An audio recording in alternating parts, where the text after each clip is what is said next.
Alright, welcome back everybody. So here on LeeChess.org again, playing a 15 plus 10 rapid game. Playing against Edisiosun 84. And yeah, it looks like we got a London again. So let's see what we get this time. Okay, so standard stuff. Again, I think knight c3 is what white's best try here. Maybe knight a3.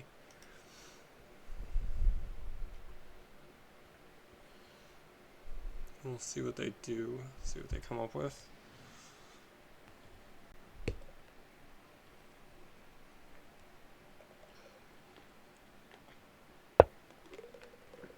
Okay, so we have b3 again. Let's go d5. I like this line from last time.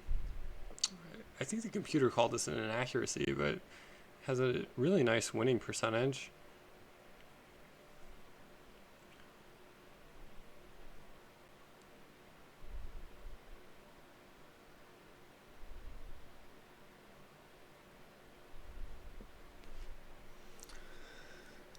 So plausible moves here for white. Bishop d3, knight f3, standard sort of developing stuff. Nothing too crazy at this point.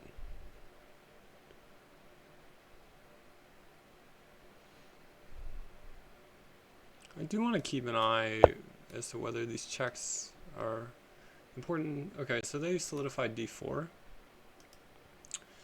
Makes sense. So I could go bishop f5 here, and e6, bishop d6. It seems plausible.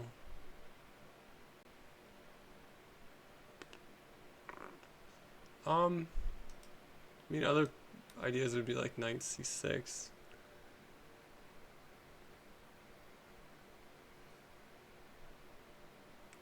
I think I like developing this bishop before I close the pawn chain and taking away, well, not taking it away, but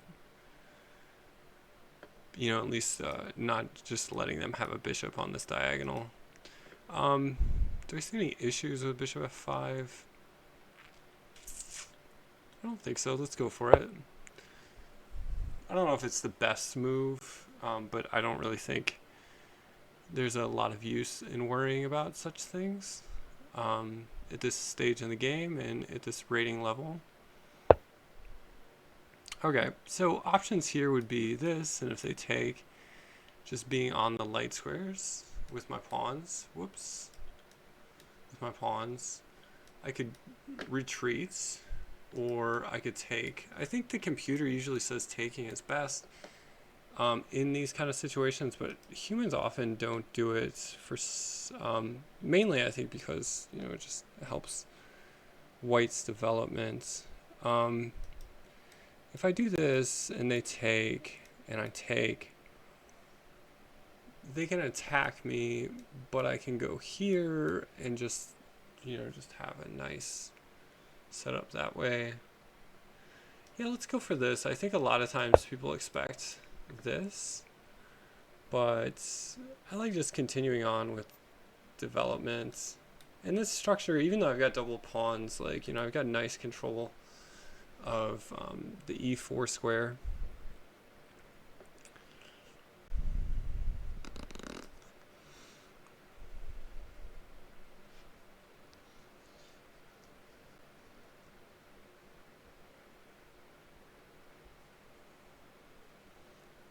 I mean, it could definitely lead to a fragmented pawn structure, especially if these pawns over here start getting traded off. But I know from experience that this is generally an okay thing for either side in the London to go for.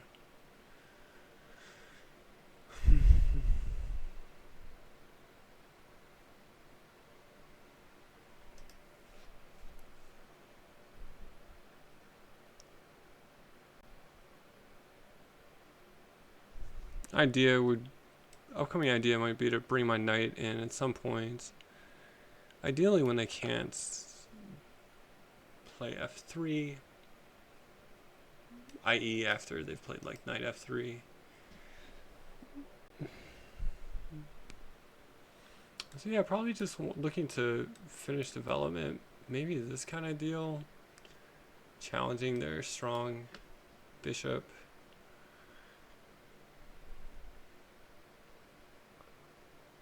Also, this one, that looks plausible.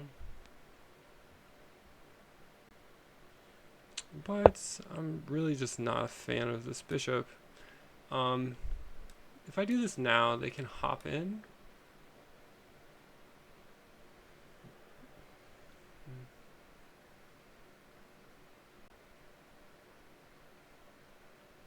So I did say before, you know, after knight f3, I might be looking to play knight e4.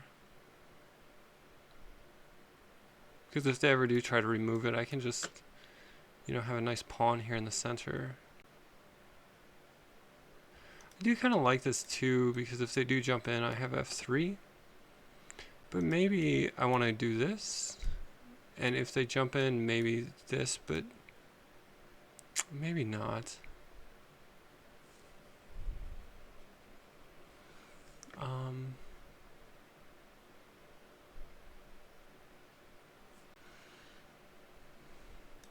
Do I in particular want to go here?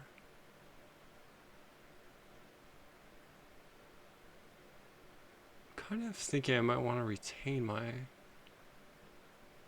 bishop and just go here and then whoops, go here and then here.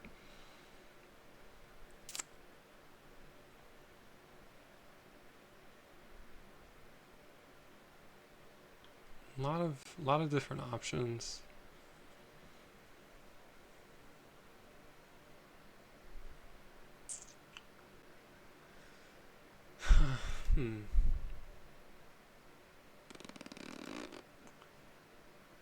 Yeah, if they go here and or if I go bishop d6, they go knight e5. I mean, I can do this.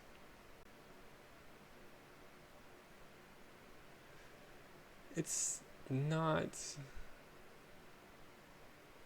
Yeah, let's go here and just solidify this pawn. Because I'm expecting this at some point, and I don't want this to be too much of a weakness.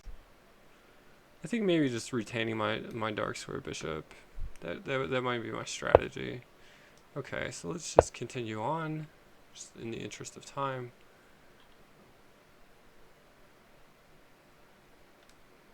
I am thinking about taking here at some point too, just so that this pawn doesn't become too exposed. Because if they take here, then you know this pawn is just open. I think I might be looking to do that next, hopefully, if they don't play d takes c5.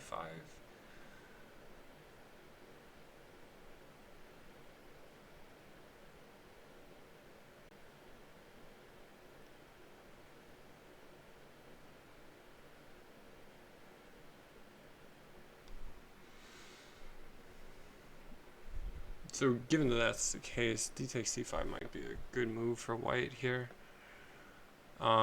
Other just normal developing moves. Okay, so they jump in with a knight, also very normal. I do think this merits consideration. You can always take with the queen, and I don't know that I want to trade queens.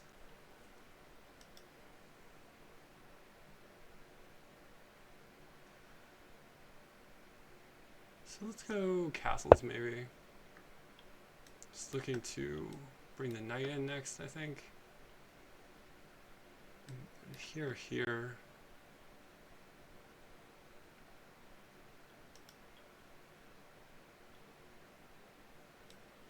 Probably here.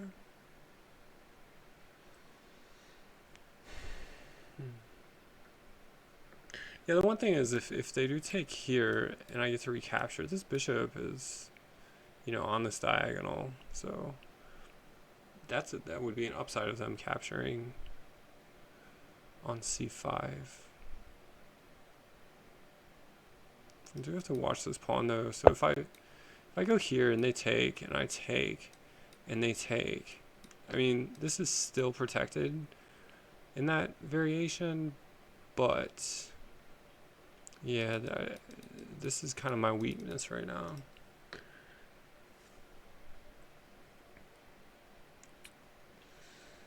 I do think trying to get rid of this knight though is a decent idea.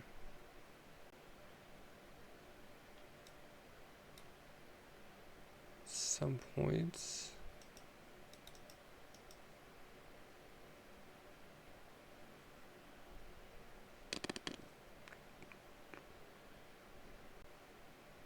I can also just come in here. I mean, yeah, obviously assuming I protect my knight first.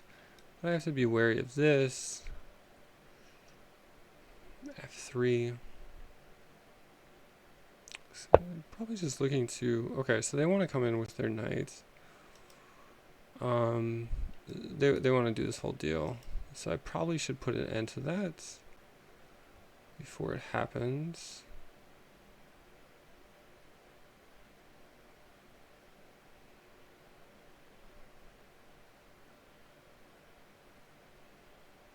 Okay. I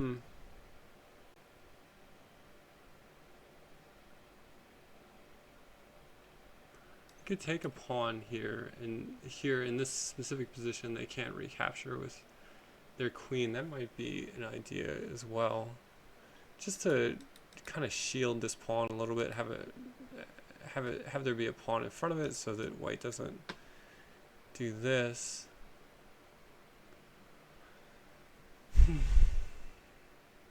Yeah, let's go like this.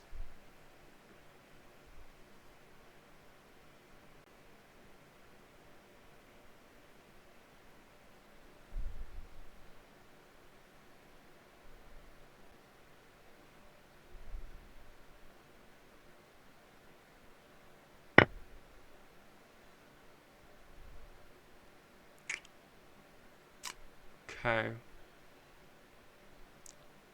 So in this specific case, I think computer would say something like slow moves. Instead of just trying to take here, if I take here, they take. I don't know. Point is, bishops end up getting traded off. I don't know how much I like that. So probably something like rook c8 is a decent idea. But as well, if I'm not careful, they can just plop in here, and that looks kind of annoying as well.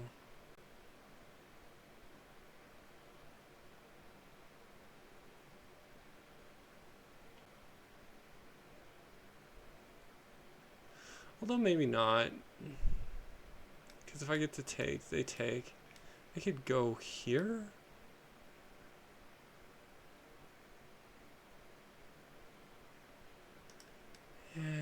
Takes.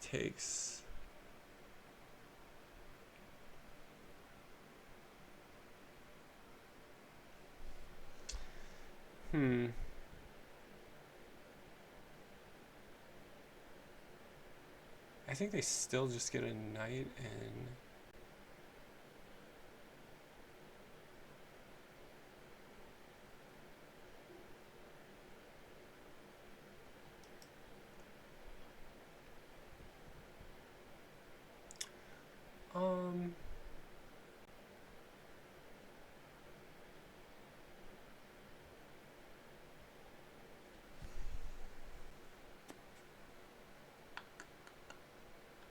Okay, so my intuition is to take. I don't really know what's best. I think I spent too much time on that move.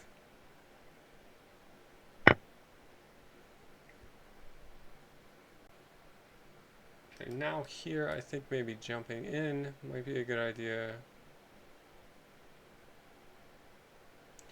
Say play f3, I could go here.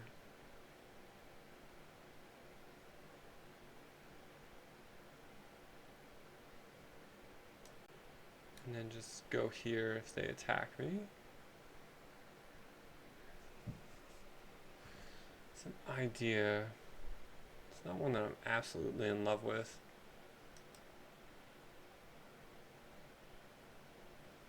Yeah, let's do it though. I mean, right now I think this is a pretty balanced position. I don't think either side really has any claim to a huge edge.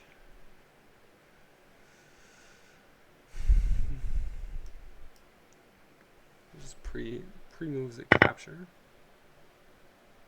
I would expect f3.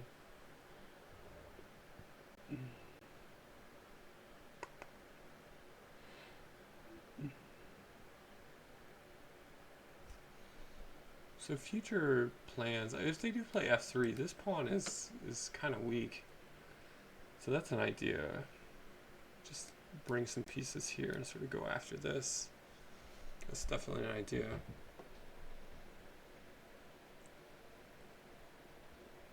And maybe that would argue for just bringing my knight back if they play f3. Okay, so here I don't want to have them have the files, so I think we're going to just go ahead and challenge. If they want to trade, we can trade, but I would have the file.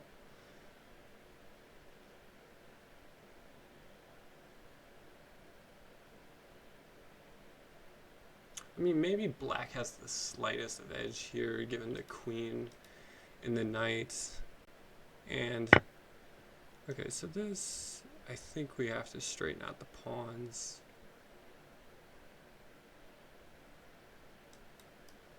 Yeah, let's do that.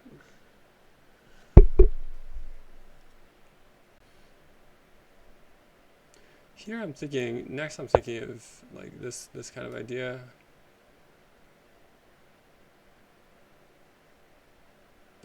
But if I do that, they can take, and if I want to take this way, they can bring their rook over, which is annoying.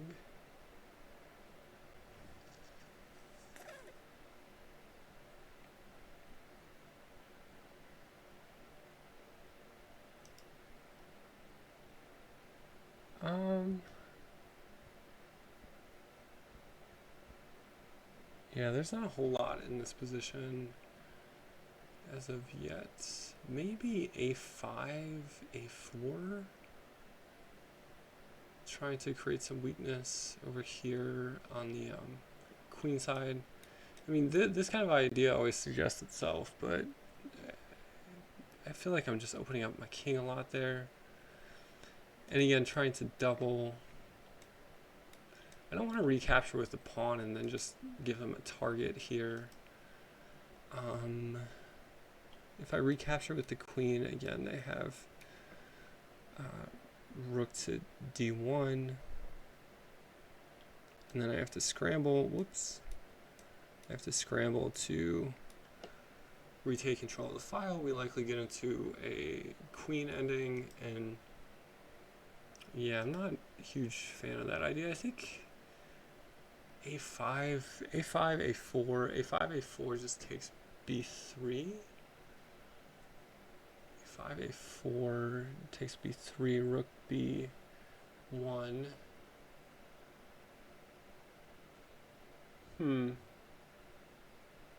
F4, maybe the idea is that this is just closed. This is just closed. Could be. And so I shouldn't be terribly scared of f4, f5, f4.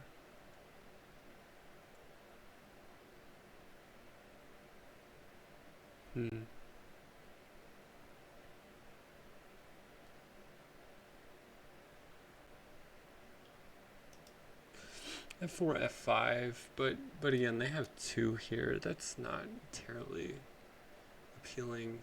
a5, h5.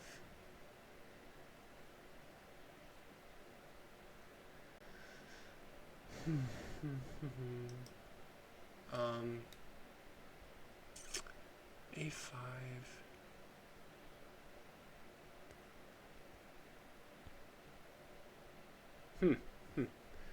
Okay. So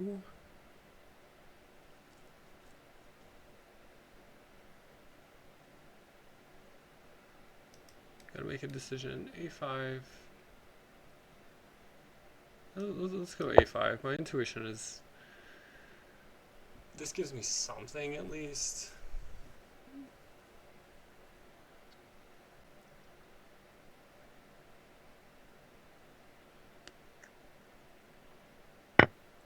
Okay, so now they give me the file and they're just saying they want to trade a bunch. I could bring this up, and if they take, we have this.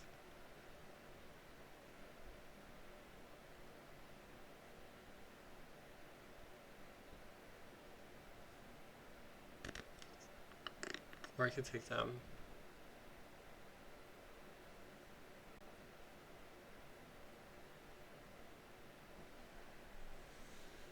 I mean, king and pawn ending.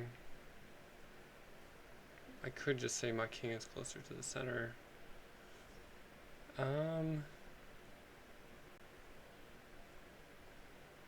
What do I think about having a pawn here? It feels kind of, I don't know. It's an imbalance at least. Let's go for it.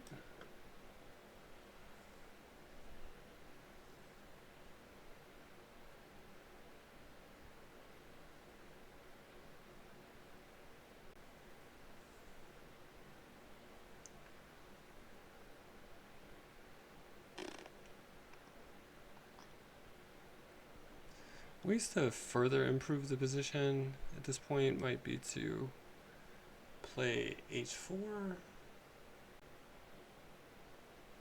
maybe f4.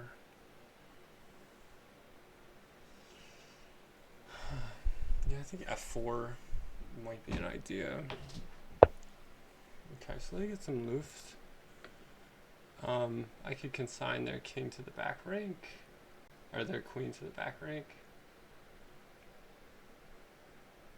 It's an idea. Or I could just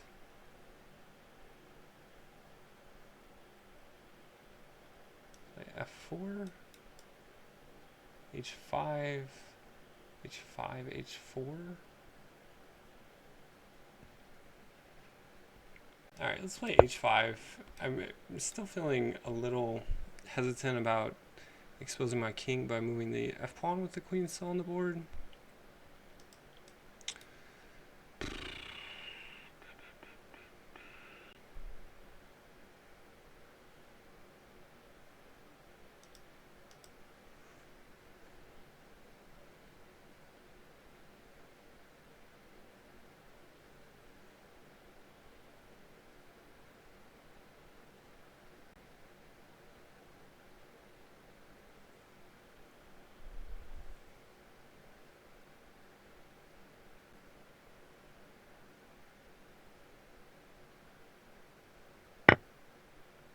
Okay.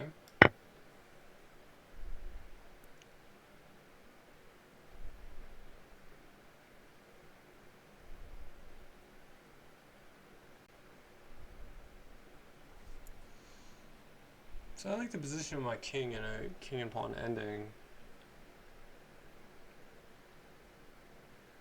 So for instance, if we traded queens here, this pawn would be shutting down these pawns. My king is near the center. I have further advancement. It's still really tough to win that kind of ending. I probably don't want to try to trade queens yet to try to retain some kind of winning chances, although this position does look very drawish at this point, but people are prone to making mistakes.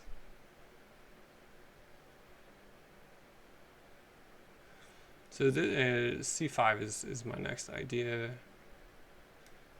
Just trying to bring my queen a little bit closer.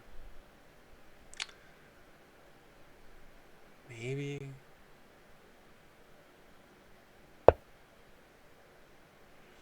Okay, so they put a stop to that.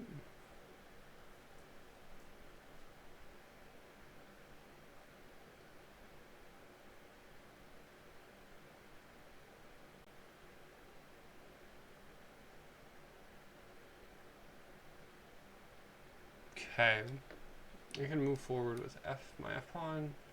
I could go here.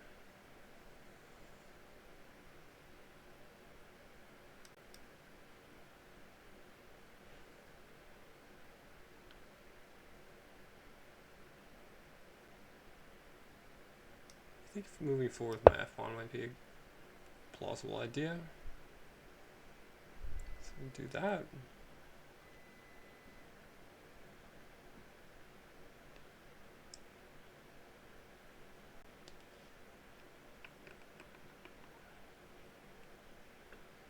The good thing about going here and threatening this. Okay, so I don't know that I like this for them. Yeah, my king is just better, I think. I mean, I think I'll take them up on it. Their claim is that they're going to get a passed pawn. Maybe.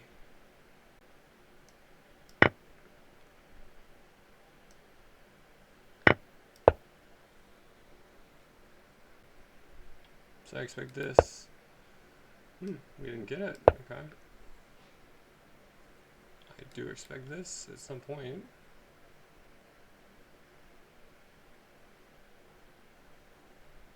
I mean, might have gotten some winning chances off of this queen trade.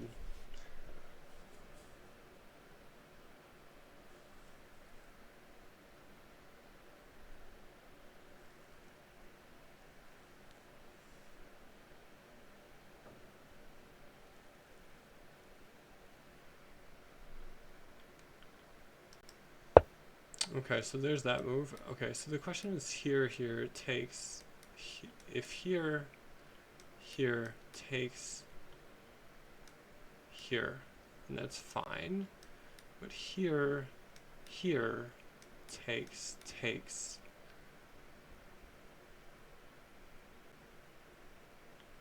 I could go here, and I think that's okay as well, because then I have this square. Yeah, let's go for this.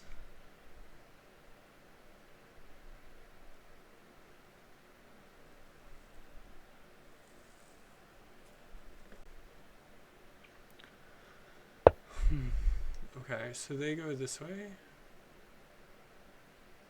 So I think my idea is to they take back, and then I take this guy. Yeah, I think this is winning for black.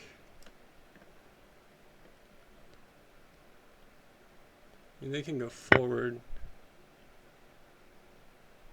It's also winning because I can just push my pawn forward like that. I think that makes it even better because then their king gets, yeah, that's good. Yeah, this is totally winning for black. This pawn restrains these two pawns, and this pawn here is going to restrain the king from doing anything. Let's do that. Yep, this is totally winning. Plan now is to bring the king here. Yeah, white can pretty much resign at this point.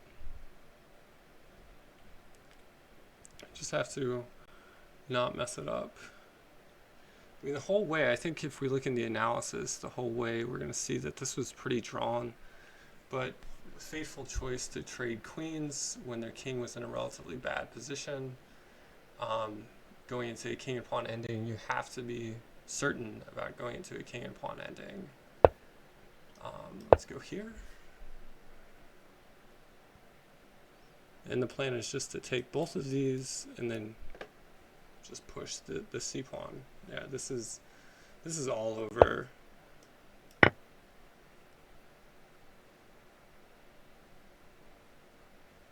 Yeah, white can resign here.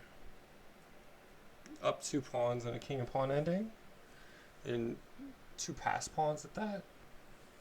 Yeah, I think we're gonna see it's the here. I can just let them take. That doesn't mess me up at all. So let's go.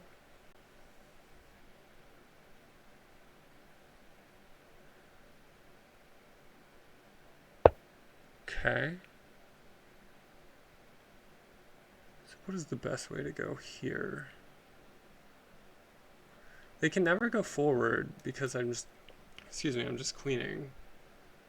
So I think I probably will just bring my king around. Yeah, this is what I said. This pawn is going to restrain their king. They can never go forward. Their king has to stay where it's at.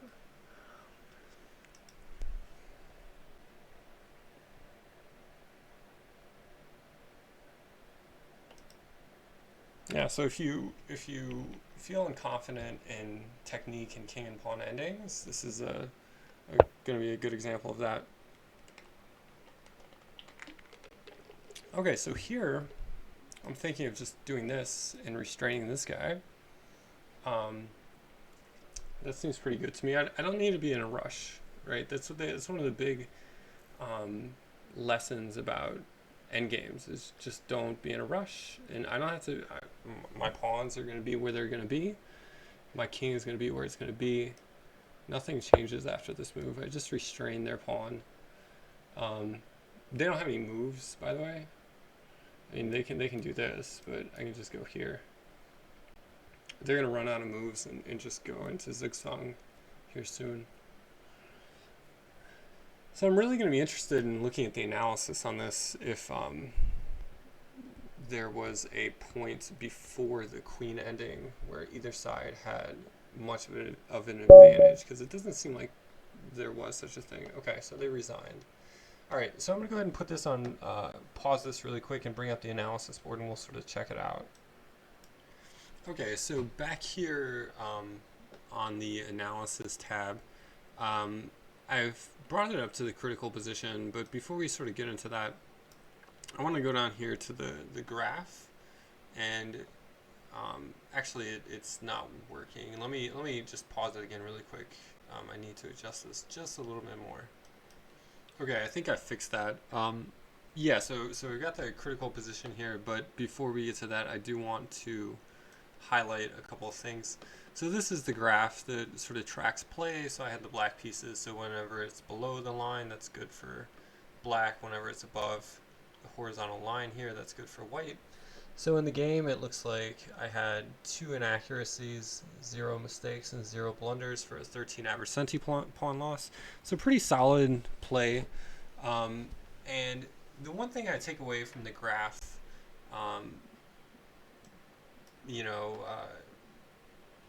before we get into some specifics, is what I said during the game, which is back here, there's not really a point where either side has a huge advantage anywhere. So there were no real missed tactical opportunities. Nobody had like a serious positional advantage that they failed to take advantage of. It was all pretty even up until this position here, and I just want to highlight it, right? So they play queen c5, and as you can see, the computer says this is a blunder. And again, the reason is my king, even though it might seem minor, is closer to the action. I have more of a space advantage, especially here in the middle. And I because my king is closer, I can get to this pawn that is going to end up on c5 after the queen trade much faster than they're able to mount some sort of defensive. So when you go into these king and pawn endings, like, you have to be certain. There's this idea of like, let me just trade all the pieces off, let me simplify it, I won't have to think so hard, etc., and I'm okay with a draw. Have to be careful. King and pawn endings are either won, lost, or drawn, and most of the time you can figure it out right when the king and pawn ending starts. But it's something you sort of figure out with experience. With a lot of experience, looking at a lot of these endings, things of that nature. So yeah, after this, as we can see in the graph, it was just black just had the advantage and carried it on to the end. So I mean, I mentioned a lot of what I wanted to say about this endgame. The king and pawn ending, especially during the game itself. But what I want to do instead is I want to go back here and focus a little bit on some of these moments here in the beginning and see if there's something we can get at here. All right, so yeah, back here at the opening, I do just want to check out a few things, see if there were any moments. I mentioned a good amount. This was actually the same line that I played in the game from yesterday. Again, the computer doesn't like this move b6, and I mentioned yesterday in yesterday's video the move d5, which is what I played. Has a really nice winning percentage. In the opening, I've kind of found that looking at these opening books, and sort of seeing how human players do as opposed to how computers do might be more instructive in terms of how to play the opening. So given that d5 has a 65% winning percentage for black, it seems like a sensible move for me, even though the computer says it's inaccurate. Okay, so we go ahead here, bishop f5. These are all sort of normal moves. So again, I mentioned this in the game. The computer oftentimes likes taking on d6 or d3, sorry. And that's actually the recommended move. The move that I played, e6, is actually not played very often at all. But black has 3 games, but black has won all 3. I wonder if the game I just played is included in that. But yeah, maybe bishop takes d3 is a sensible alternative. I don't like the idea that it develops their pieces, but let's see what the continuation is. So probably the way to go here for black, I mean, computer says e6. E6 has a good track record. I mean, yeah. Yeah, okay. It's plausible. Okay, let's see if the masters also play e6. Okay, so no master games. Okay, so that's plausible. So still not any kind of huge edge. But again, this is the kind of decision that's there's not a lot riding on it, and you don't want to just spend a lot of time on it. But for interest's sake, this is kind of a small sample size. Bishop takes d3 does do significantly better than bishop g6. So taking here does better than backing the bishop off. So, a bit of interesting trivia there. Okay, so we go on in the game, get some trades. What does the computer think about this move here? Because I spent a little time on this one. So they say bishop d6, is a move I was considering. Bishop e7 as well. Just normal sort of developing moves here. It kind of thinks g6 is somewhat inferior, but again, at our level, these are not things we should be caring about. So in castles, okay. And is this where I took? No, I didn't take here. Okay, so the computer really wants to take? No, it doesn't. It's kind of oscillating between the options. Rook c8, just anticipating that this file is going to open. That makes sense. Yeah, so if they take and queen takes, because that's what I wasn't really... Okay, so this is interesting.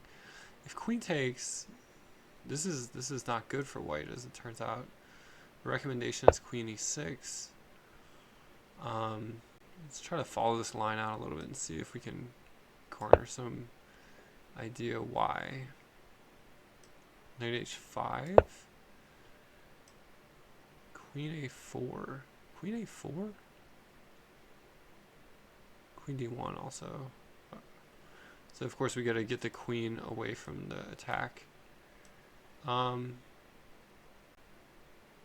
let's go queen d1. I guess we take here, yeah. Let's just try to evaluate this. I don't like this pawn for black. But Engine says this is like -2. Okay, how are we solving? I mean, I guess we just sort of have an IQP and you just have to play with your IQP. I mean, it's possible to play with IQPs. It might not be a comfortable position, but yeah, so 97. And I guess the claim is that black is just much faster in their development. This knight is still kind of clogged up. Yeah, white does have this nice outpost. Yeah, this is a case where it's not obvious to me why this is so much better for black. I do get the sense that it's better because of the better development, but the idea that it's so much better is kind of hard to imagine. So yeah, it's kind of hard to imagine that it's so much better, and that's true with positional evaluations. I think for again for people at our level, they're really tough and really nuanced to try to make sense of. Much more difficult, I would say, than tactical positions where you're either right and or you're wrong. So all this was sort of normal. It sort of treads back to equality. Is there any kind of suggestion for a different move here? Okay, so you can bring the knight this way too. I mean, most humans are going to take on g7 in this case. So let's see what the computer says in response to that. Yeah, just bring the rooks over. Nothing terribly notable. I mean, humans will probably do this. And you have a nice square here for your knight. But it's still hard to prove any kind of advantage. Okay, so we trade bishops. And again, as I said in the game, like, just a lot of equality. Yeah, what did I spend a little time here? What does the computer say here? So bringing the queen over.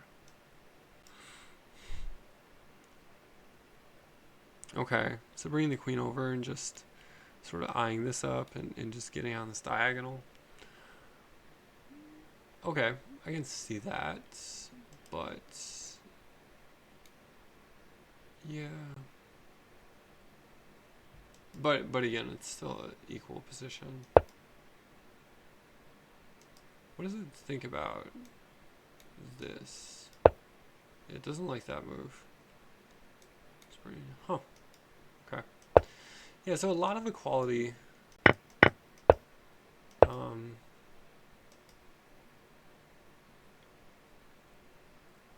lot of equality. Yeah. Yep. Okay. And then this was the move of the game. You have to know if you should go into a king and pawn ending or not. So yeah, I mean, I hope you guys got those couple points out of the game. Know when to go into a king and pawn ending, and then know how to execute. Or I gave an example of how to execute a winning king and pawn ending. Sort of what to do there. Let me know what you guys think in the comments, and we'll see you next time.